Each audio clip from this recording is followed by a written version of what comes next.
మనం ఆర్గనాన్లో dissimilar diseases గురించి మనం స్టార్ట్ చేసుకున్నాం.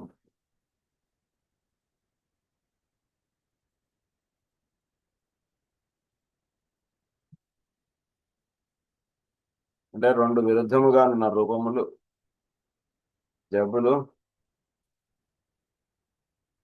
మానవుడిలో ప్రవేశించినప్పుడు అవి ఏ విధంగా వర్తిస్తూ ఉంటాయి.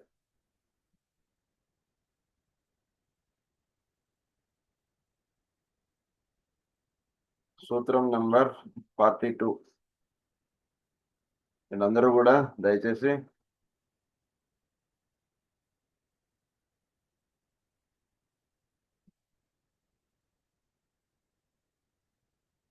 ఆర్గనాన్ పుస్తకంలో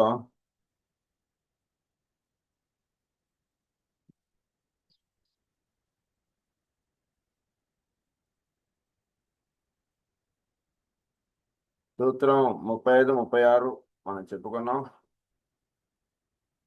తర్వాతది ఇప్పుడు మనం చెప్పుకోబోతున్నాం.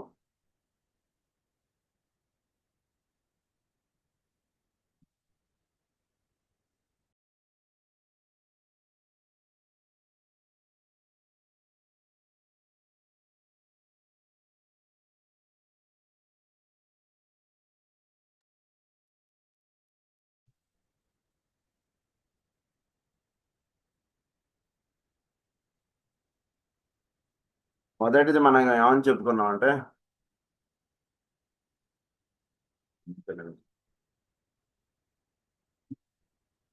రెండు విధాలైనటువంటి వ్యాధులు అడ్వాన్స్ మానవుడిలో ప్రవేశించినప్పుడు అవి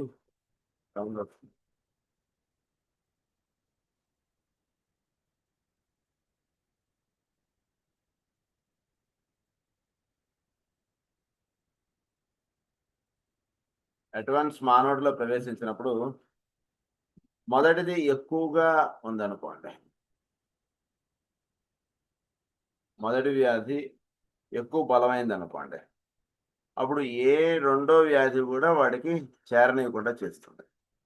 వేరే ఇంకొక వ్యాధి వాడికి సోకదు. మొదటి వ్యాధే చాలా బలంగా ఉంటుంది, ఆ ఒక్క వ్యాధితోటే వాడు ఉంటాడు. ఇంకో రెండో వ్యాధి ఏది కూడా వాడి దగ్గరికి రాదు.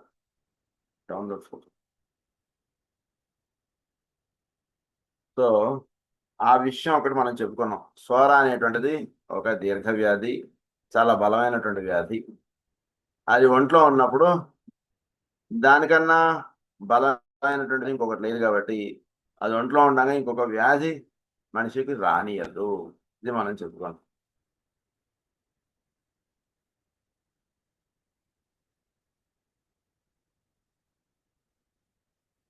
సో ఇప్పుడు రెండో రకాన్ని మనం చెప్పుకుందాం. విజాతీయ లక్షణములు గల ఈ రెండో వ్యాధి మొదటి దానికన్నా బలీయమైన దాన్ని కనిపించకుండా అణిచిపెట్టును. ఈ రెండో వ్యాధి దేహమును విడిచిపోయిన వెంటనే మరలా ఆ మొదటి వ్యాధి తల ఎత్తి విజృంభించును. దీనికి కూడా ఉదాహరణలు చూడగలరు. ఇది by chance second disease is stronger than the first disease. అప్పుడు ఏమవుతుంది, వాడు ఎన్నాళ్ళ నుంచో వాడు ఆయాసంతో బాధపడుతున్నాడు, వాడికి తలనొప్పి వచ్చినాడు. తలనొప్పి వచ్చినప్పుడు వాడికి ఆయాసం రాదు, చాలా తలనొప్పి ఉంటుంది. తలనొప్పి తగ్గిపోయాక మళ్ళీ ఆయాసం వస్తుంది. అంటే ఏంటి, దీన్ని బట్టి అర్థం చేసుకోవాల్సింది ఆయాసం కన్నా తలనొప్పి ఎక్కువ బలమైనటువంటి వ్యాధి. అందుగురించి ఈ తలనొప్పి వ్యాధి ఉన్నప్పుడు ఆయాసం అనేటువంటి వాడి దగ్గరికి రాదు. ఇది కొంచెం జాగ్రత్తగా మనం అవగాహన చేసుకోవాలి. సో బాడీలో ఏం జరుగుతోంది, ఏ వ్యాధికి మనం మందు వేస్తే ఆ వ్యాధి తగ్గినట్టుగా అవుతుంది, కానీ అది తగ్గిందా అంటే అది ఎంతసేపు తగ్గింది, కొంతసేపు తగ్గింది, మళ్ళా మొదటి వ్యాధి వచ్చేస్తుంది. అలాంటి దాంట్లో జరుగుతున్నటువంటి విషయాలు ఇది.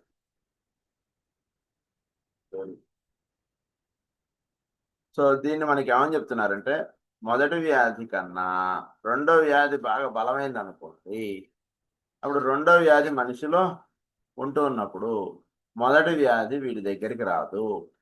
దీనికి కూడా ఉదాహరణలు ఉన్నవి అని చెప్తున్నారు. 38 సూత్రం. కలిగి ఉన్న దానికన్నా బలముగా ఒక రెండో వ్యాధి దేహమున సంక్రమించను అనుకును.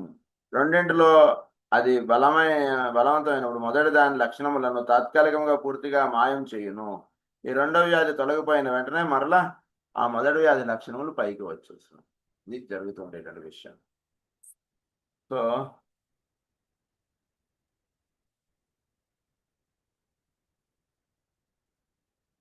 ఇకపోతే ఇప్పుడు మూడవది ఏంటి? మూడవది, ఒక వ్యాధి వలన తీవ్రముగా దేహమున ప్రవర్తించింది అనుకో, అంతకు ముందున్న వ్యాధి లక్షణములతో పోలిక లేనప్పుడు ఆ లక్షణములు అణిచిపెట్టగలదు. ఎంత గట్టిగా అణిచిపెట్టినను నివారణ చేయలేదు. ఈ సత్యము కొన్ని వందల సంవత్సరముల పరిశీలన వలన తెలియను. ఒక వ్యాధి ఎంత తీవ్రముగా దేవుని ప్రవర్తించినను అంతకు ముందున్న వ్యాధి లక్షణములతో పోలిక లేనప్పుడు ఆ లక్షణములు అణిచిపెట్టగలరు. లక్షణములతో పోలిక లేదనుకోండి, అప్పుడు అది అణిచిపెట్టేస్తుంది. అంటే ఏంటి? పోలిక అంటే సిమిలర్. ఆపోజిట్ గా ఉన్నప్పుడు ఏం జరుగుతుంది? అది ఆ మొదటి వ్యాధిని అలా అణిచిపెట్టేస్తుంది. ఆ మొదటి వ్యాధిని అలా అణిచిపెట్టేస్తుంది. పోలిక ఉంటే నివారించుతుంది, పోలిక లేకపోతే అది అణిచిపెట్టేస్తుంది. ఇది చెప్తున్నారు. తిరిగి ఆ వ్యాధి లక్షణాలు పూర్తిగా తిరిగి వచ్చను, అణిచిపెట్టను, నివారణ చేయలేదు. ఈ సత్యము కొన్ని వందల సంవత్సరముల క్రితం పరిశీలన తెలియదు. అట్లే లక్షణములతో పోలిక లేని ఔషధమును ఎంత తీవ్రముగా వాడినను అంతకు ముందున్న వ్యాధి లక్షణాలను అణిచిపెట్టినను నివారణకు సాధ్యము కాదు. కాకపోగా రోగిని నీరసింపజేసి ఉన్న రోగమున తిగమకలు పుట్టించను. అంటే ఏమవుతుంది? అంతకు ముందున్నటువంటి వ్యాధి ఇప్పుడున్నటువంటి వ్యాధి, ఇప్పుడున్నటువంటి వ్యాధి అంటే ఏమిటి? వీడు మందులు వేశాడు, ఇది సిమిలర్ సెట్ ఆఫ్ సింటమ్స్ తోటి కాకుండా ఆపోజిట్ సెట్ ఆఫ్ సింటమ్స్ తోటి దేంతో వైద్యం చేస్తున్నప్పుడు ఇది దాన్ని అణిచిపెడుతుంది కానీ నివారించలేదు. ఇది ఇక్కడ జరిగేటువంటి విషయం. ఈ విషయం కొంచెం జాగ్రత్త అవుతాను. సో ఇది జరుగుతున్నప్పుడు వాడికి ఓన్లీ అణిచిపెట్టబడతాయి కానీ పూర్తిగా నివారణ జరగదు.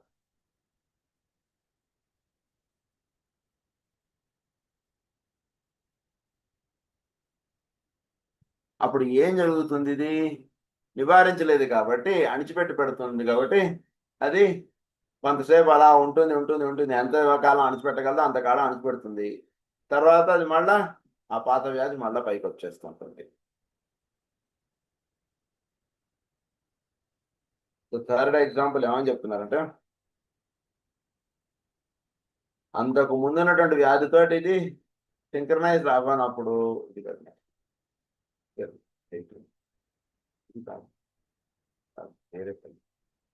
అంతకు ముందున్నటువంటి వ్యాధితో ఇది సింక్రనైజ్ అవ్వనటువంటిదిగా ఉన్నప్పుడు ఔషధ ప్రయోగము అది రోగాన్ని అణిచిపెట్టి ఉంచుతుంది. ఇది ప్రధానంగా చెప్తున్నటువంటి విషయం.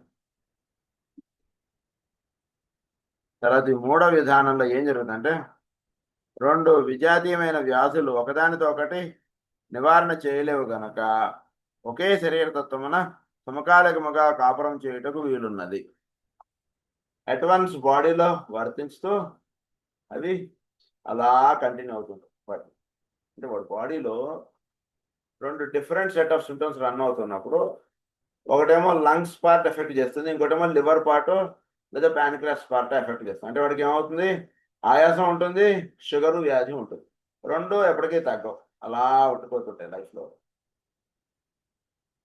So two different set of symptoms advance బాడీలో ఉంటున్నప్పుడు రెండు కూడా అవి బాడీలో వర్తించుతున్నప్పుడు అది చెరొక దేహ భాగాన్ని అది తీసుకుని అది వర్తించుతూ ఉండడం, తద్వారా తగ్గకపోవడం, అలా కంటిన్యూ అయిపోతుండడం అనేటువంటి జరుగుతుంది.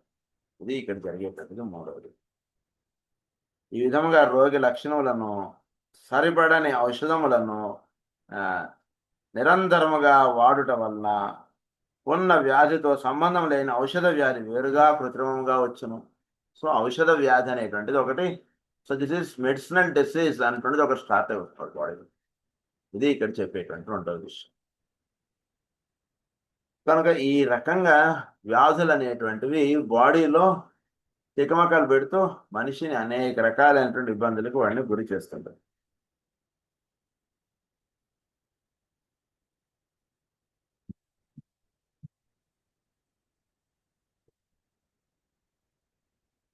సో దీన్ని అన్నట్టే 2 డిఫరెంట్ సెట్ ఆఫ్ సింటమ్స్ తోటి ఉంటున్నటువంటి వాడికి జరిగేటువంటి విషయం ఇది. తర్వాత 2 విజాతీయములైన వ్యాధులను దేవన ఉండనిచ్చుట ఉండుట సాధ్యమగుట ప్రకృతి లక్షణం. అందొక వ్యాధి రెండవ దాన్ని ఉన్మూలనము చేయుట కానీ రద్దు చేయుట కానీ నివారణ చేయుట కానీ సాధ్యం కాదు.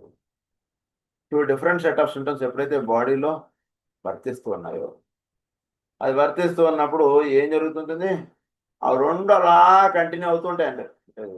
వీడికి ఆస్తమా ఉంటుంటుంది, వీడికి ప్యాన్క్రియాటిక్ అంటే డైజెస్టివ్ డిసార్డర్ రెండు అలా కంటిన్యూ అవుతుంటాయి బాడీలో. వాటికి డిఫరెంట్ అంటే వాటికి ఆపోజిట్ సెట్ ఆఫ్ సింటమ్స్ తోటి వీడు వైద్యం చేసుకుంటున్నప్పుడు నివారణ జరగదు. ఆ వ్యాధులు రెండు అలా కంటిన్యూ అవుతాయి. ఎన్నాళ్ళంటే చెరో దేహ భాగాన్ని ఆక్యుపై చేస్తుంటాయి, అవి అలా కంటిన్యూ అవుతుంటాయి వాడికి లైఫ్లో. మరి తగ్గదా అండి, ఏంటండి ఇది అంటుంది అనిపిస్తుంది నాకు. అంటే సృష్టిలో జరుగుతూ ఉన్నటువంటి విషయాన్ని ఆయన ఎక్స్ప్లెయిన్ చేస్తున్నాడు ఇట్లా. అది జాగ్రత్తగా అవుతాను తెలుసుకోవాలి. సో ఇది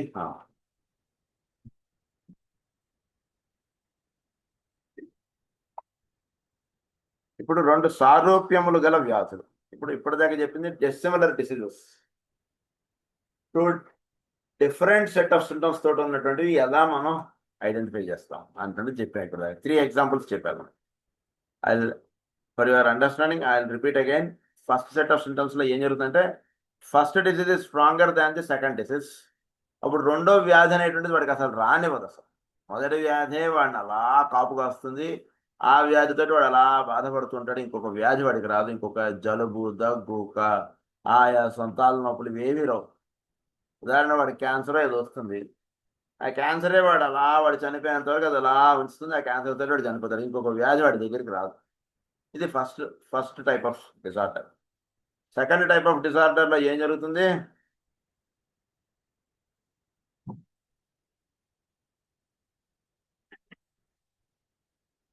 సెకండ్ దాంట్లో ఫస్ట్ దానికన్నా డిసిమిలర్ డిసీజెస్ సెకండ్ దాంట్లో ఏంటి, ఫస్ట్ దానికన్నా సెకండ్ది ఎక్కువ స్ట్రాంగర్ అనుకో. అప్పుడు ఏం జరుగుతుంది, సెకండ్ వన్ రాగానే ఒంట్లోకి ఫస్ట్ వన్ అది కాసేపు అది మాట్లాడుతుంది, సైలెంట్ కూర్చుండిపోతుంది. సెకండ్ వ్యాధి వచ్చేసి అది ఫుల్గా అది వాడి మీద విజృంభించేసేసి అది విడిపోయిన తర్వాత మళ్ళీ ఫస్ట్ వ్యాధి పైకి వస్తుంది. So this is dissimilar disease. అంటే వాడికి ఉదాహరణకి జలుబు, దగ్గు, జ్వరం ఇది ఉంది. ఇది కాకుండా అంతకుముందు ఎప్పటి నుంచో వాడు ప్రతి వారం వాడు తలనొప్పులతో బాధపడుతుంటాడు.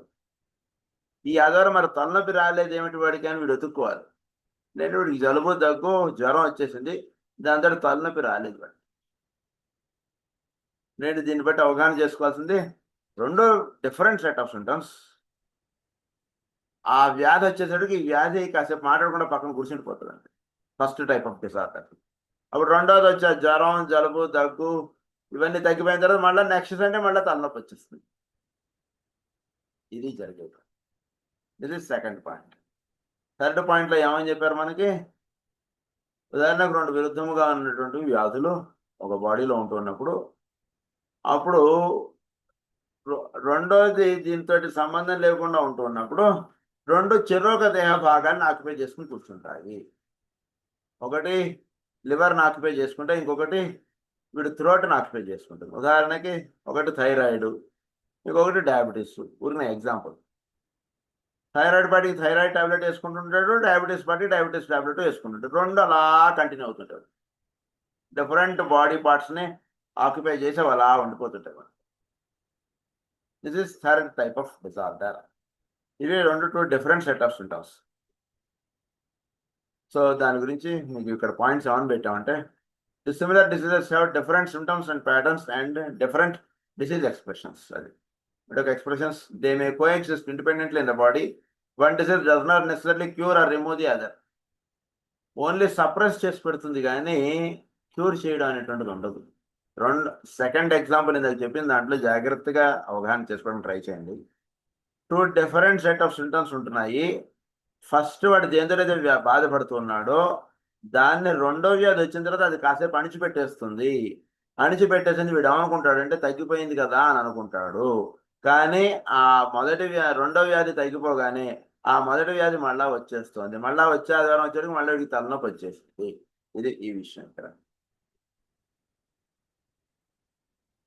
So next similar diseases. Similarity diseases లో ఏంటి ఇప్పుడు? Similarity in symptoms, similarity in sensations and modalities, similarity in affected organs and tissues. The stronger disease dominates and removes the weaker disease.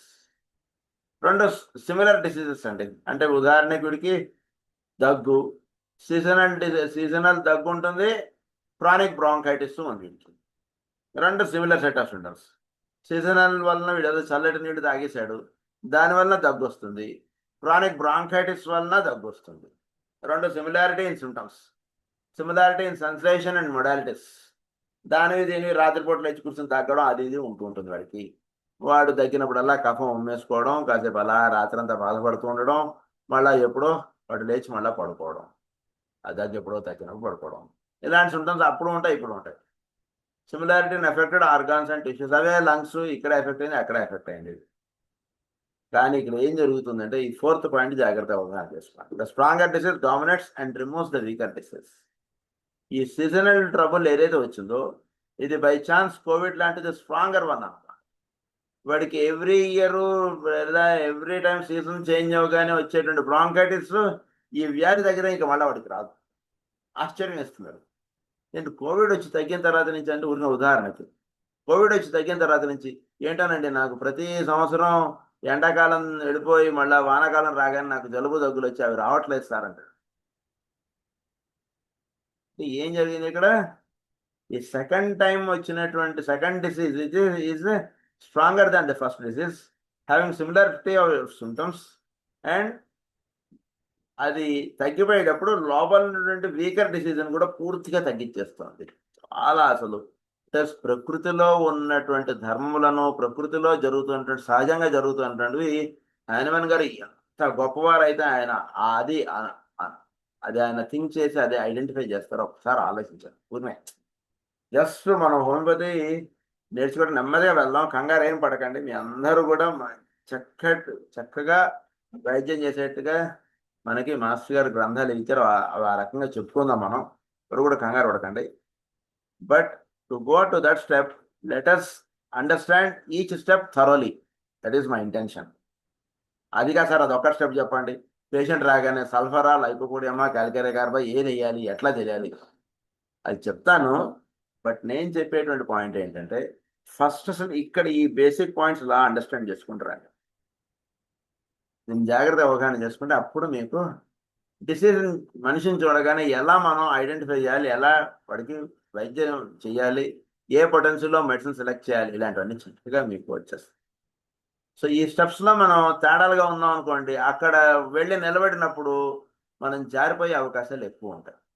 ఏదో కేసెస్ నా కేసులో మనం జారిపోకుండా ఉండాలంటే we should able to understand every principle or every aphorism thoroughly. అది ఇక్కడ నా ఉద్దేశం.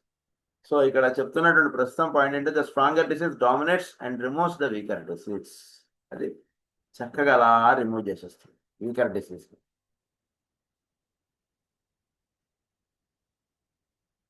The stronger similar medicinal disease replaces the weaker natural disease. So ఈ ప్రిన్సిపల్ ఇక్కడ జాగ్రత్తగా అవగాహన చేసుకోండి. ఇందులో చెప్పింది ఏంటి, కోవిడ్ లాంటి వ్యాధి వచ్చినప్పుడు అంతకుముందు వీడు బాధపడుతున్నటువంటి వ్యాధి నుంచి వీడు బయటపడిపోతుంటాడు. ఇది చెప్పుకున్నామా. సో ఇలా అంటే ఇక్కడ ఏంటి పూర్తి నివారణ అంటున్నది ఇక్కడ ఐడెంటిఫై అవుతున్నారు. ఇది హనుమాన్ గారు బాగా గమనించారు ఈ పాయింట్. ఇటువంటిది ఎక్కడ జరుగుతుందంటే మసూచి వ్యాధి అంటే చికెన్ పాక్స్ వచ్చినప్పుడు అంతకుముందు వాడు ఏదైనా సరే దీర్ఘ వ్యాధితో బాధపడుతూ ఉన్నప్పుడు ఒకసారి ఒంట్లో చికెన్ పాక్స్ వచ్చి తగ్గితే వాడికి అంతకుముందు బాధపడుతున్నటువంటి వ్యాధి పూర్తిగా తగ్గిపోతుంది. వచ్చి అంతకుముందు ఫిట్స్ తోటి బాధపడుతున్నాడు, చికెన్ పాక్స్ వచ్చి తగ్గింది, ఫిట్స్ వ్యాధి తగ్గిపోతుంది.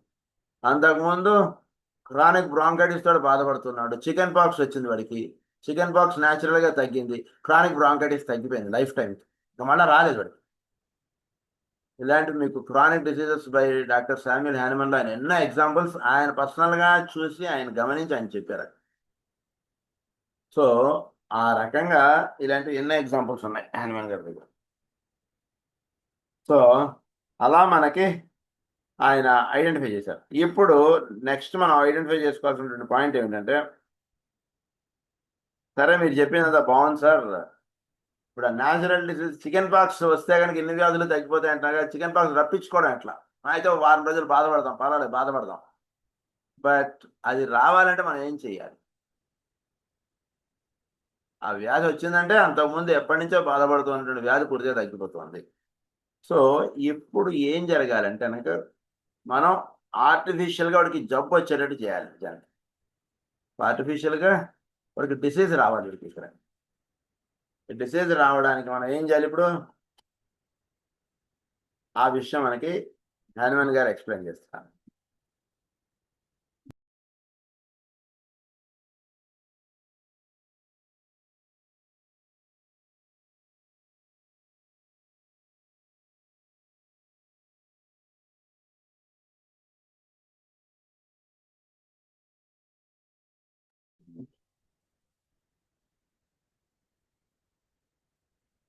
సో ఆయన ఇక్కడ చెప్తున్నటువంటి విషయం ఏంటంటే, ఆర్టిఫిషియల్గా వీడికి చికెన్ పాక్స్ డిసీజ్ రప్పించడం ఎట్లా? అంటే చికెన్ పాక్స్ వచ్చి తగ్గితే ఎన్నో వ్యాధులు తగ్గిపోతున్నాయి. నిజానికి చికెన్ పాక్స్ గురించి చక్కటి అవగాహన పెట్టుకోవాలండి.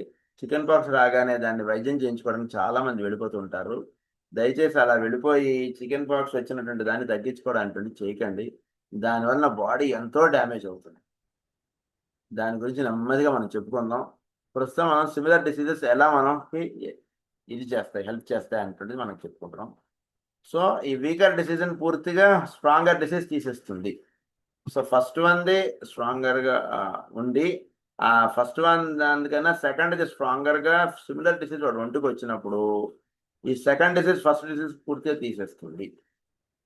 సో చికెన్ పాక్స్ ఆ రకమైనటువంటి పని సృష్టిలో చేస్తూ ఉన్నటువంటి దాన్ని ఇప్పుడు ఆర్టిఫిషియల్గా నాకు చికెన్ పాక్స్ లేదు, ఇప్పుడు చికెన్ పాక్స్ వస్తే పూర్తిగా తగ్గిపోతుంది కదా, అది ఎలా మనం రప్పించుకోవాలి? ఇది పాయింట్ ఇక్కడ. సో దీనికి హ్యానిమన్ గారు ఏం చెప్తున్నారంటే అది మనం ఎక్స్ప్లెయిన్ చేసుకుంటున్నాం. సో సిమిలారిటీ ఆఫ్ సింటమ్స్ లో ఉన్నాడు. The stronger similar medicinal disease replaces the weaker natural disease. So stronger medicinal disease ఒకటి వీడికంటే ఏంటి, వీడు ఎటువంటి వ్యాధితో అయితే బాధపడుతున్నాడో అటువంటి వ్యాధి లక్షణములు చికెన్ పాక్స్ లో ఉన్నాయి. అందువలన చికెన్ పాక్స్ అటువంటి వ్యాధి లక్షణములు దానిలో ఉన్నాయి. వీడు బాధపడుతున్నటువంటి వ్యాధి కన్నా చికెన్ పాక్స్ చాలా స్ట్రాంగర్ వన్. అందులో చికెన్ పాక్స్ వచ్చి తగ్గగానే అంతకుముందు బాధపడుతున్నటువంటిది పూర్తిగా తగ్గిపోతుంది. సో ఇక్కడ ఇంకొక పాయింట్ మనం ఐడెంటిఫై చేసుకోవాల్సింది అంటే, ఇప్పుడు వీడికి ఆర్టిఫిషియల్గా చికెన్ పాక్స్ రప్పించడం ఎట్లా? చికెన్ పాక్స్ మనం అనుకుంటే అది రావడం, మనం వద్దు అనుకుంటే అది పోవడం అంటే కుదరదు కదా. సో దీన్ని ఆర్టిఫిషియల్గా ఎలా రప్పించాలి అటువంటి పాయింట్ మనం జాగ్రత్తగా అవగాహన చేసుకోవడం ప్రయత్నం చేస్తే ఇక్కడ తెలియబడేటువంటి విషయం ఏంటంటే, చికెన్ పాక్స్ రప్పించక్కర్లేదండి, అటువంటి లక్షణాలు వస్తే చాలు.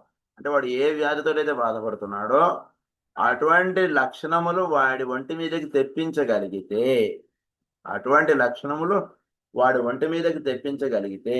అంతకుముందు వాడు బాధపడుతున్నటువంటి వ్యాధి నుంచి శాశ్వతమైనటువంటి నివారణ మనం చేయవచ్చు. ఇది ఈ ఎగ్జాంపుల్ నుంచి మనం తెలుసుకోవచ్చు. అది హ్యానిమన్ గారు చెప్పినటువంటిది. సో అటువంటి వ్యాధి లక్షణములే ఉత్పన్నమయ్యేట్టుగా ఎలా చేయాలి? Next question. ఉదాహరణ వాడు దగ్గుతోటి బాధపడుతున్నాడు, అలాంటి దగ్గే వాడికి వచ్చేటట్టు ఎలా చేయాలి? వాడు సఫర్ అవుతున్నటువంటి దగ్గు కన్నా కొంచెం ఎక్కువగా ఉండాలి దగ్గు, ఇప్పుడు వచ్చేటువంటి దగ్గు. ఆల్రెడీ దగ్గుతో బాధపడుతుంటే మళ్ళీ దగ్గు రావడం అంటారు ఏమిటి సార్ మీరు, ఏంటి అండి అన్నట్టుగా ఉంటుంది నాకు. ఏం లేదు, కంగారు పడకండి, కొంచెం నిదానంగా ఉండండి, అంతా మనకు అవగాహన చేస్తారు ఆయన.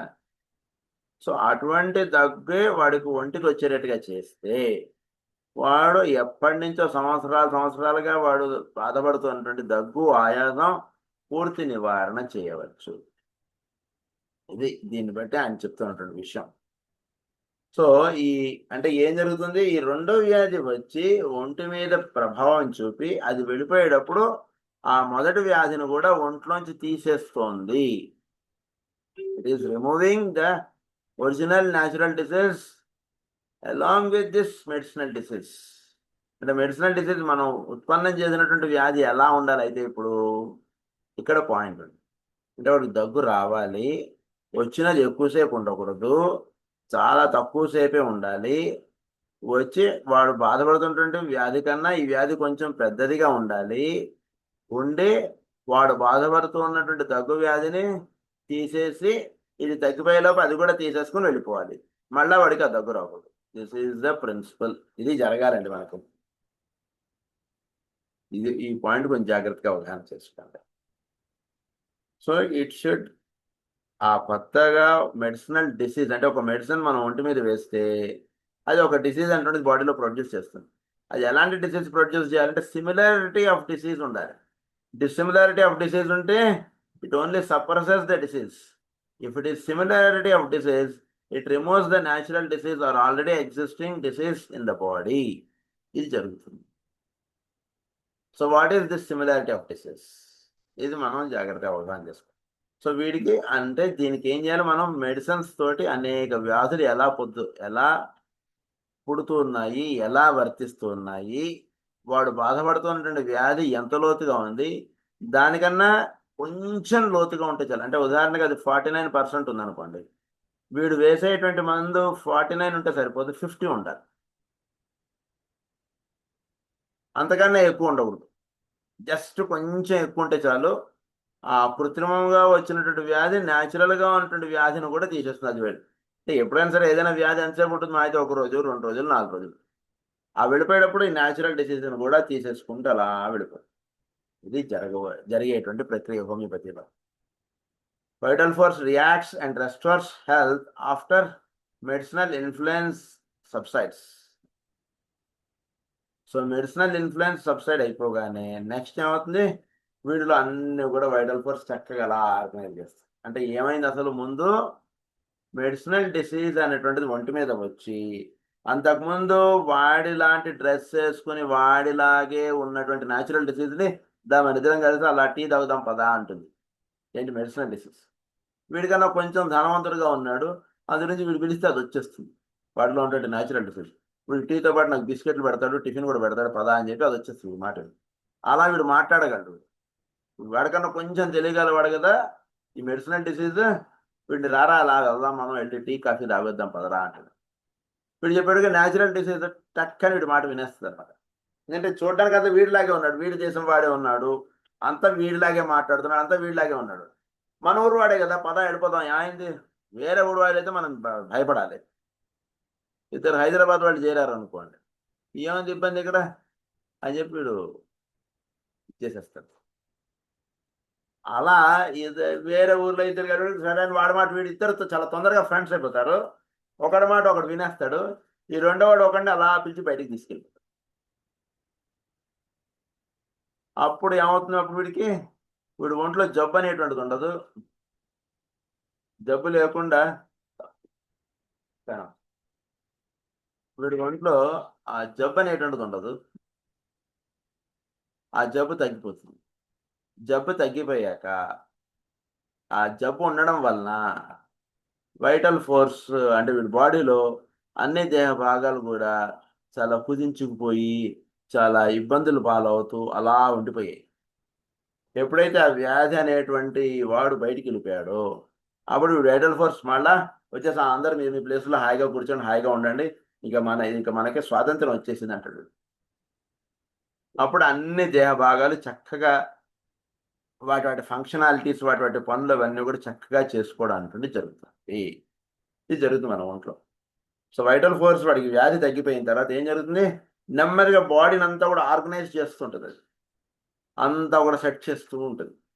సెట్ చేసేది అవన్నీ కూడా బాడీ మళ్ళీ ఒరిజినల్ ఫంక్షనింగ్లోకి తీసుకొచ్చేస్తూ ఉంటుంది. ఇది జరిగేదండి. సో ఒక వ్యాధి అనేటువంటిది సోకినప్పుడు మన ఔషధ ప్రయోగం చేసినప్పుడు ఏం జరుగుతుంది లోపల సైంటిఫిక్గా అంటున్నది ఎక్స్ప్లెయిన్ చేసుకోవాలి. ఇది ఇక్కడ జరుగుతుంది ఒకటి.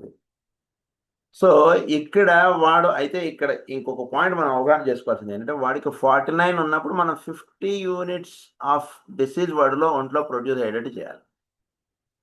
ఉదాహరణకు వాడు డిసీజ్ 79 ఉంది అనుకోండి, అప్పుడు 80 యూనిట్స్ ప్రొడ్యూస్ అయ్యేంతది వాడు ఒంట్లో ప్రొడ్యూస్ చేయాలి. ఒక వాడిలో 95 యూనిట్స్ ఆఫ్ డిసీజ్ ఉంది, అప్పుడు 96, 97 యూనిట్స్ ఆఫ్ డిసీజ్ వాడిలో ప్రొడ్యూస్ అయ్యేటట్టుగా మీరు చేయాలి. ఇది ఇక్కడ మీలో ఉండేది. బట్ 20 యూనిట్స్ డిసీజ్ ఉంటే 21 యూనిట్స్, 49 యూనిట్స్ ఉంటే 50 యూనిట్స్, 70 యూనిట్స్ ఉంటే 71 యూనిట్స్, 95 అంటే 96 యూనిట్స్ ఆఫ్ డిసీజ్ వాటిలో ప్రొడ్యూస్ చేయాలి. సో డిసీజ్ ఎంత ఆర్టిఫిషియల్ డిసీజ్ వాటిలో ప్రొడ్యూస్ చేయాలనేది మీ చేతుల్లో ఉండేటువంటి విషయం. మీరు ఈ రకంగా ఎస్టిమేట్ చేసి మీరు ప్రొడ్యూస్ చేయించారా, ఇంకా అద్భుతం మీరు చేసేటప్పుడు. అద్భుతం అంటే అద్భుతం. అంటే ఏమవుతుంది, మీరు మందు వేసినప్పుడు అయితే వాడికి 29 యూనిట్స్లో ఉందా, 49 యూనిట్స్లో ఉందా, 79 యూనిట్స్లో ఉందా, 95 యూనిట్స్లో ఉందా, ఇదే మీరు ఎస్టిమేట్ చేసుకోవాలి మీకు ఉన్నటువంటి నాలెడ్జ్ తోటి. సో దానికి కూడా ఆర్గనాన్లో ఆ వ్యాధి ఎన్ని లేయర్స్లో ఉంది ఏంటి అనేటువంటిది తెలుసుకోవడానికి ఆయన కూడా ఎన్నో సూత్రాలు ఇచ్చారు. వాటి ద్వారా అది ఎన్ని లేయర్స్లో ఉంది అనేటువంటిది మనం చక్కగా తెలుసుకోవచ్చు. మనం అది ఇబ్బంది ఏం లేదు. తెలుసుకొని దానికన్నా ఒక 2-3 యూనిట్స్ ఎక్కువ ప్రొడ్యూస్ అయ్యేటువంటి డిసీజ్, మెడిసినల్ డిసీజ్ వాడు ఒంటి మీద ప్రొడ్యూస్ చేస్తాం. ఇప్పుడు మెడిసిన్ వేసినప్పుడు ఏమవుతుంది, ఉదాహరణకు వాడు దగ్గుతో బాధపడుతున్నాడు, 29 యూనిట్స్ తోటి బాధపడుతున్న వాడికి మీరు 49 యూనిట్స్ ప్రొడ్యూస్ చేసేటువంటి మందు వేశారనుకోండి, ఏమవుతుంది దగ్గు. ఉదాహరణకు వీడు రోజుకి గంటసేపు తగ్గుతుంటే 49 యూనిట్స్ మెడిసిన్ వేసాడు, వీడు ఏమవుతుంది రోజుకి 2 గంటలు తగ్గుతున్నాడు. అసలే దగ్గుతో బాధపడుతున్నాడు. వాడి దగ్గుని పెంచేసి మనం ఏం చేసాం, మనం ఏమంటాం, దగ్గు తగ్గడానికి మందు. హోమియోలో అందు గురించి ఇక్కడ ఈ ప్రిన్సిపల్ని జాగ్రత్తగా మనం అవగాహన చేసుకుంటే, హోమియోలో మందు వేస్తే వ్యాధిని పెంచుతుందటండి అంటారు. పెంచడం ఏమి ఉండదు, వీడు సరిగ్గా ఔషధ ప్రయోగం చేయకపోతే వ్యాధి అది విజృంభించేస్తుంది. వీడు సరిగ్గా ఔషధ ప్రయోగం చేస్తే అస్సలు ఏమీ పెరగదు, అలా తగ్గిపోతుంది. ఎందుకంటే 49కి 50కి we cannot make out the difference. అది బాగా అవగాహన చేస్తాం. సో వాడిలో ఉండేటువంటి వైటల్ ఫోర్స్ వాడిలో 49, 50కి దాన్ని పెద్దగా అంటే దీని మీద ఒక సన్నటి లేయర్ లాంటి కోట్ వేసుకున్నట్టుగా ఉంటుంది షర్ట్ మీద. జస్ట్ ఒక ప్లాస్టిక్ మనం దీనికి వేసుకుంటాం చూసారా, వర్షాకాలంలో వెళ్ళేటప్పుడు ఒక ప్లాస్టిక్ ఇది కోట్ లాంటిది చేసుకుంటాం చూసారా, అది ఎంతో అంతే యూనిట్స్ ఆఫ్ డిసీజ్ ప్రొడ్యూస్ అయ్యేట్టుగా చేయాలి మీరు, అంతే. అంత మించి ఏమీ లేదు. వాడికి అలా జబ్బలా తగ్గిపోతుంది. అది ఇక్కడ మనం చేయాలి. అంటే వ్యాధి చాలా తక్కువగా ఉన్నప్పుడు 6 పొటెన్సీ, కొంచెం ఎక్కువగా ఉన్నప్పుడు 30 పొటెన్సీ. అంటే వాడి సఫరింగ్ ఎంతదిగా ఉందో దాన్ని బట్టి మీరు పొటెన్సీ డిసైడ్ చేసుకుని అదే సెట్ ఆఫ్ సిమ్టమ్స్ ప్రొడ్యూస్ చేయగలిగేటువంటి మందుని మీరు సెలెక్ట్ చేసుకోవాలి. అదే సెట్ ఆఫ్ సిమ్టమ్స్ ప్రొడ్యూస్ చేయగలిగేటువంటి మందుని మీరు సెలెక్ట్ చేసుకున్నాం హోమియోలో, ఓకే, ఇక్కడ సిమిలారిటీ సరిపోయింది. బట్ డిసీజ్ ఎంత డెప్త్లో ఉంది, దానికన్నా మీరు ఎంత డెప్త్గా పనిచేసేటువంటి ఔషధాన్ని మీరు ఇస్తున్నారు, అది ఇక్కడ సెకండ్ పాయింట్. అది చాలా. సో బయట డాక్టర్స్ కానీ జనరల్గా హోమియో డాక్టర్స్ కానీ ఇది చాలా ప్రాబ్లం ఫేస్ చేస్తారు. అంటే వాడికి అదే మందు 30 వేయాలా, 200 వేయాలా, 1M వేయాలా, 10M వేయాలా, అర్థం కాదు మనకి.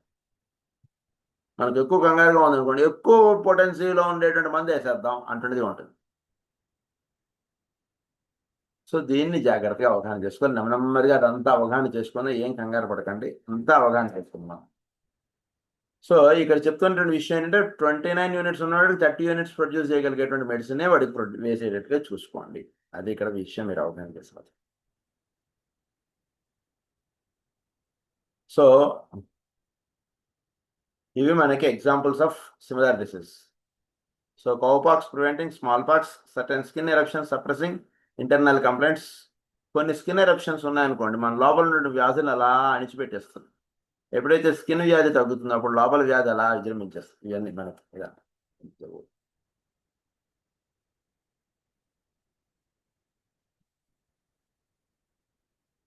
సో ఇలాంటివన్నీ కూడా మనం చెప్పుకున్నాం, ఇవన్నీ ఎగ్జాంపుల్స్.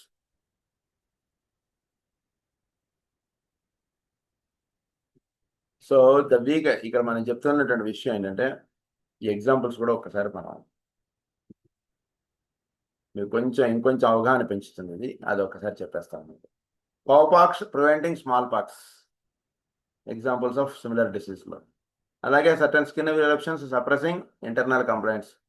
అంటే స్కిన్ ఎరప్షన్స్ ఒంటి మీద ఉన్నాయనుకోండి, దీనికి వాడికి ఉన్నటువంటి రెస్పిరేటరీ కంప్లైంట్కి దెర్ ఈస్ రిలేషన్. అలాగే స్కిన్ కంప్లైంట్స్కి వాడిలో ఉండేటువంటి డైజెస్టివ్ డిసార్డర్స్కి దేర్ ఈస్ రిలేషన్. దీనికి దానికి సంబంధం లేదండి, ఇది స్కిన్ డాక్టర్ చూసేది, అదేమో గ్యాస్ట్రోఎంట్రాలజీ డాక్టర్ చూసేది, అలా అనుకోకండి. రెండింటికి there is relation. So as long as your skin complaint is existing, your internal government is fine. ఇంటర్నల్గా ఉన్నటువంటి ఈ సిస్టమ్ అంతా కూడా అది రిపేర్ అవ్వడానికి, ఇంటర్నల్ డిసార్డర్స్ అన్ని కూడా సెట్ చేసుకోవడానికి స్కిన్ ఎరప్షన్ దానికన్నా డామినేటింగ్ది కాబట్టి అది ఉంటున్నంతసేపు లోపల నుండి వ్యాధి ఏది వీడికి దగ్గరికి రానివ్వదు. వీడి దగ్గరికి లోపల నుండి వ్యాధి చాలా సేఫ్గా ఉంది అని అర్థం. యుద్ధం ఏం చేశారు? ఉదాహరణకు ఒక కోట మీద యుద్ధం వాడు ఇది చేశాడు. కోట మీద సడన్గా శత్రువులు వచ్చి యుద్ధం చేసేయడం మొదలుపెట్టేశారు. అప్పుడు లోపల నుండి రాజుగారు, సైనికులు వీళ్ళందరూ ఏం చేశారు? నెమ్మదిగా వాళ్ళు ఒక ప్లాన్ పన్నారు. కోటలో వచ్చి యుద్ధం చేసేస్తే కోట అంతా వాడి చేతుల్లోకి వెళ్ళిపోతుంది. అందునుంచి నెమ్మదిగా మనం యుద్ధాన్ని ఏం చేయాలి? ఊరు పొలిమేరకు తీసుకెళ్ళిపోవాలి. ఊరు పొలిమేరకు తీసుకెళ్ళిపోతే అప్పుడు కోటలో ఉండేటువంటి వాళ్ళందరూ కూడా సేఫ్గా ఉంటారు. లేకపోతే ఏమవుతుంది? యుద్ధం చేస్తున్నప్పుడు కోటలో ఉదాహరణకి ఆ లోపల స్త్రీలో ఎవరో ఉంటారు అంతఃపురంలో, వాళ్ళు ఎవరైనా అటు కనబడ్డా అనుకోండి, వీటితో యుద్ధం చేస్తే వాళ్ళకి వాళ్ళు పొడిచేస్తుంటాడు. అదే అంతా చాలా ఇబ్బంది. అదే నెమ్మదిగా మనం యుద్ధాన్ని ఏం చేస్తాం? ఊరు పొలిమేరకు తీసుకెళ్ళిపోతాం. నెమ్మదిగా వాడిని ఇలా ఇలా రా అంటూ వాడిని అలా పిలిచిపోయి ఊరు పొలిమేర యుద్ధం పెట్టేద్దాం. మా అయితే చేస్తాం, మన వరకు చేస్తాం, మిగిలిన వాళ్ళందరూ సేఫ్గా ఉంటారు. యుద్ధం అక్కడ సాగని పర్లేదు, ఇంత లోపల ఏదైనా మనం ఇది చేసుకోవచ్చు. ఇది జనరల్గా ఈ వీళ్ళు వేసేటువంటి పన్నాగాలు అలా ఉంటాయి. సో అది ఎట్లాగో మన దేహంలో కూడా అటువంటివే జరుగుతూ ఉంటాయి. లోపల ఏదైనా జబ్బులు ఉన్నాయి, అప్పుడు వాడికి స్కిన్ కంప్లైంట్ వచ్చింది అనుకోండి, యుద్ధాన్ని సర్ఫేస్కి తెచ్చేసినట్టు లోపల ఆర్గాన్స్ సేఫ్గా ఉంటాయి అప్పుడు. సో అందు గురించి మన దేహంలో న్యాచురల్గా జరిగేటువంటి వాటిలో ఏదైనా దీర్ఘవ్యాధితో బాధపడుతున్న వాడికి చర్మ వ్యాధి ఏదైనా వచ్చింది అనుకోండి, అంటే లోపల నుండి వ్యాధి నెమ్మదిగా తగ్గుతుంది అని అర్థం. ఇది ఒకటి పాయింట్ జాగ్రత్తగా అవగాహన చేసుకోండి. అందుగురించి స్కిన్ వ్యాధులు ఎప్పుడైనా ఉంటుంటే లోపల ఏవైనా వీడికి అంతకుముందు దీర్ఘవ్యాధులు ఏవైనా ఉండేవా ఏమిటి అంటే జాగ్రత్తగా మీరు కేస్ టేకింగ్ అంటే తీసుకుంటున్నప్పుడు ఆ విషయాలు జాగ్రత్తగా అడిగి మీరు రాసుకోవాలి. అది రాసుకున్నప్పుడు మీకు చక్కగా మీకు తెలిసిపోతుంది ఆ విషయాలు. అది that is second point. Third పాయింట్లో ఏమని చెప్తాను? Belladonna producing symptoms similar to scarlet fever. అది బెల్లుడానాలో స్కార్లెట్ ఫీవర్ ప్రొడ్యూస్ చేయగలిగేటువంటి సిమ్టమ్స్ ఉంటాయి. అది next, dissimilar diseases differ in symptomatology and pathology. They may coexist without affecting each other. The stronger disease may temporarily suspend the weaker disease. అదే నేను చెప్పేసాను. So types of dissimilar disease relationships. So ఎలా ఉంటాయి dissimilar diseases మన ఒంట్లో అంటే? Acute disease with chronic disease. అంటే acute disease chronic disease రెండు ఉంటాయి. ఎక్యూట్ అంటే తరుణ వ్యాధి ఏదైనా ఒంటి మీద వచ్చినప్పుడు వాడిలో ఉన్నటువంటి దీర్ఘ వ్యాధి వాడికి చప్పుడు చేయదు. అంటే వాడిలో ఎప్పటి నుంచో బాధపడుతున్నటువంటి షుగరు, బీపీ ఇవి ఉంటున్నాయి. వాడికి జ్వరం, జలుబు, దగ్గు లేదా ఆయాసం ఇలాంటిది ఏదైనా వచ్చినప్పుడు ఈ పెద్దగా షుగర్ వ్యాధి, పెద్దగా బీపీ వ్యాధి వీడిని ఏమీ ఇబ్బంది పెట్టదు. అవి అలా ఉంటాయి, సైలెంట్గా ఉంటాయి, అంత పెద్ద ఇబ్బంది పెట్టవు. లేదా ఇంకొకటి ఏదైనా వీళ్ళు అరుగుదల ఇబ్బంది ఉందనుకోండి, అది నాకు చెప్పాం కదంతే. 2 chronic dissimilar diseases. అది తర్వాత ఇంటర్మీడియట్ కోఎగ్జిస్టెన్స్ ఆఫ్ డిసీజెస్, అది చెప్పేశాను. ఆల్టర్నేటింగ్ డిసీజ్ మేనిఫెస్ట్, ఇది కూడా చెప్పేశాను. The weaker disease may become latent temporarily. After the strong disease ends the weaker disease may return. No permanent cure occurs because diseases are not similar. అది చెప్పేశాను. ఇక్కడ కొన్ని dissimilar డిసీజెస్లో ఉండేటువంటి ఎగ్జాంపుల్స్ కొన్ని. Tuberculosis with skin disease, రెండు కూడా అలా ఉండిపోతుంటాయి. ట్యూబర్క్లోసిస్తో బాధపడుతున్నాడు అనుకోండి, వాడికి ఏదైనా చర్మ వ్యాధి వచ్చింది అనుకోండి, రెండు అలా ఉంటూ ఉంటాయి. రెండింటికి పొంతం లేదు కదా. సోరియాసిస్ ఉందనుకోండి, సోరియాసిస్లో అలా కంటిన్యూ అవుతుంటుంది, ట్యూబర్క్లోసిస్లో అలా. అలాగే typhoid fever occurring in a diabetic patient, దానికి మందు చేసుకుంటాడు, దీనికి మందు చేసుకుంటాడు, అది మానడానికి లేదు, ఇది మానడానికి లేదు, అలా. Arthritis existing with unrelated respiratory disease, ఇది కూడా.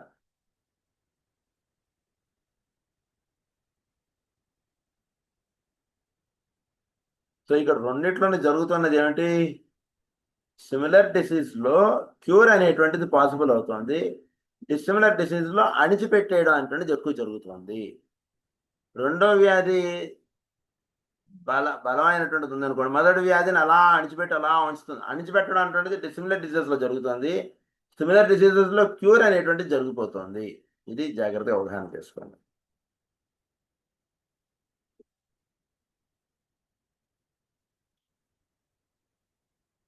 సో హోమియోపతి రెమెడీస్ అన్ని కూడా ఆర్టిఫిషియల్ సిమిలర్ డిసీజెస్ ప్రొడ్యూస్ చేస్తాయి. కరెక్ట్ రెమెడీ మీరు closely match totality of symptoms. Correct remedy మీరు జాగ్రత్తగా ఎంచుకోవాలంటే, అంటే భూమి మీద ఎన్ని రకాలైనటువంటి వ్యాధులు ఉన్నాయో అన్ని రకాలైనటువంటి వ్యాధులు ఉత్పన్నం చేయగలిగేటువంటి క్యాపబిలిటీస్ హోమియో మెడిసిన్స్లో ఉంది. ఇప్పటి వరకు లేనటువంటి వ్యాధులు కూడా ప్రొడ్యూస్ చేయగలిగేటువంటి లక్షణములు, ప్రొడ్యూస్ చేయగలిగేటువంటి క్యాపబిలిటీ హోమియో మెడిసిన్స్లో ఉంది. ఉదాహరణకు కోవిడ్ మనకి ఇప్పుడు వచ్చింది, అంతకుముందు కోవిడ్ లేదు. కానీ దానికి మందు ఎలా వచ్చేసింది మన దగ్గర అంటే, ఇక్కడ మనం ఒకటే విషయం మీకు ప్రారంభంలో కూడా మనం చెప్పుకుంటున్న విషయం ఏంటంటే, మనం డిసీజ్ని బట్టి మనం ఐడెంటిఫై చేయం. వాడికి ఉండేటువంటి similar set of symptoms, A set of symptoms అయితే వాడు సఫర్ అవుతున్నాడో దాన్ని దృష్టిలో పెట్టుకుని మనం వైద్యం చేస్తాం. కాబట్టి వ్యాధి పేరుతో మనకు సంబంధం లేదు. కాబట్టి వాడు అటువంటి వ్యాధితో బాధపడుతున్నాడు. కాబట్టి వాడికి మనం మందు వేసేటికి కోవిడ్ కూడా వాడికి తగ్గిపోవడం అంటే జరిగింది. సో ఇక్కడ సిమ్టమ్సే ప్రధానం, బాగా అవగాహన చేసుకోవాలి. సిమ్టమ్స్ ఎంత లోతుగా వెళ్ళి ఆ సిమ్టమ్స్ ఉంటున్నాయి వాడు ఒంట్లో అంటే ఐడెంటిఫై చేసుకుంటే ఎటువంటి మందు వేయాలో మనకు అర్థమైపోతుంది. అప్పుడు అటువంటి మందు మనం వేస్తాం వాడికి.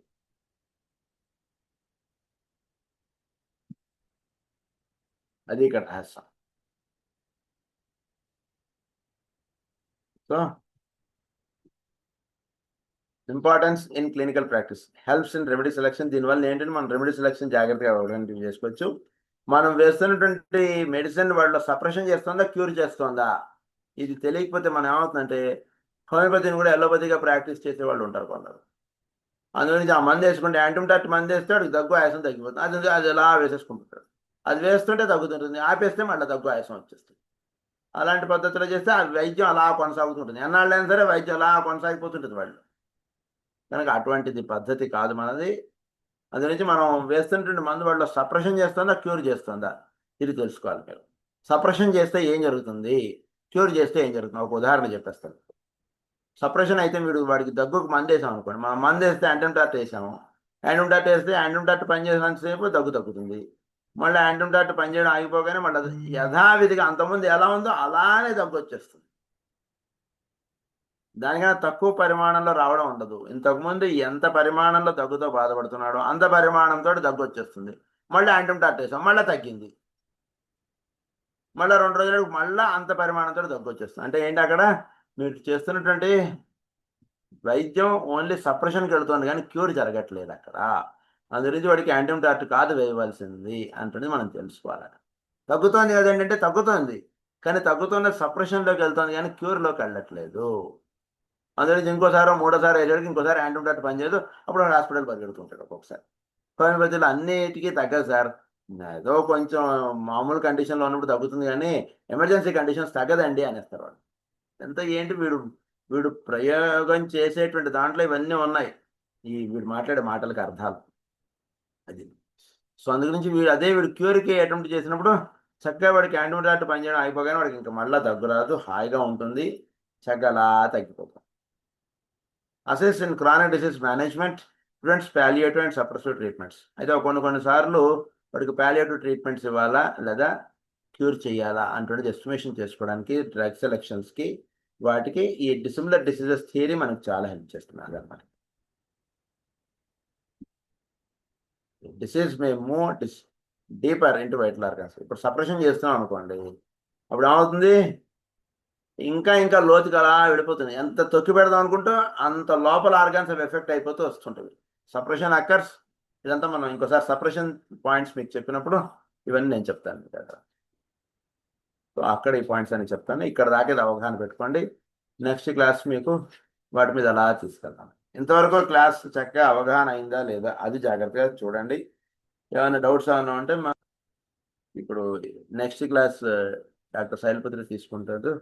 అది అయిపోయాక మనం డౌట్స్ ఏమైనా ఉంటే అప్పుడు మీరు అడగండి, అప్పుడు తప్పకుండా మనం డౌట్స్ క్లారిఫై చేసుకుందాం. Over to Shail.